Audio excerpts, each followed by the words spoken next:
Mort le 3 février 2023, Paco Rabanne, de son vrai nom Francisco Rabaneda y Cuervo, est décédé à l'âge de 88 ans à Port-Salle, 29, où il s'était installé depuis de nombreuses années, selon Telegram.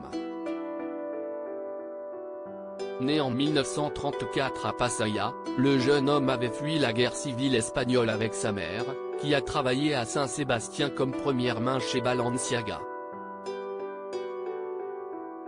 Alors qu'il avait 2 ans, son père, officier, avait été assassiné par les armées franquistes.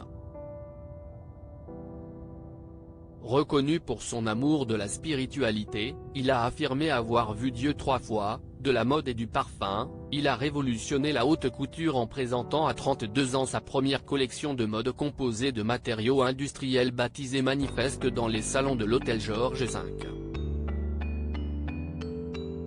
Il fut d'ailleurs l'inventeur de la mythique robe en métal, en papier et en plastique. Avoir créé les premières robes en métal, en papier, en plastique moulé, voilà mon héritage, avait-il d'ailleurs déclaré. Considéré comme un métallurgiste par son ami Coco Chanel, il avait expliqué son amour des matériaux bruts à la télévision dans les années 1970, la mode n'est que symbolique extérieurement. Pourquoi portons-nous des vêtements? Pourquoi ont-ils cette forme? Pourquoi évoluent-ils avec le temps?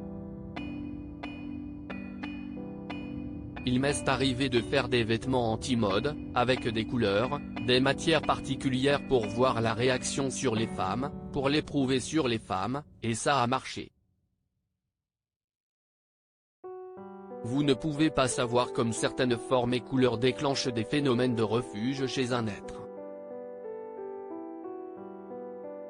Paco Rabanne Forever. Bouleversé par la mort de cet artiste incontournable, de nombreuses personnalités ont tenu à lui rendre hommage sur les réseaux sociaux.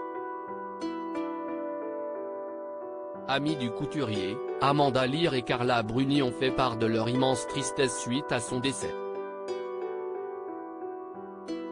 Paco Rabanne Forever. Bye my friend. Écrit ainsi l'ex-femme d'Alain-Philippe Malagnac en légende d'un cliché où elle porte une de ses créations. De son côté, l'épouse de Nicolas Sarkozy a également partagé plusieurs défilés où elle avait travaillé avec le créateur, devenu un proche.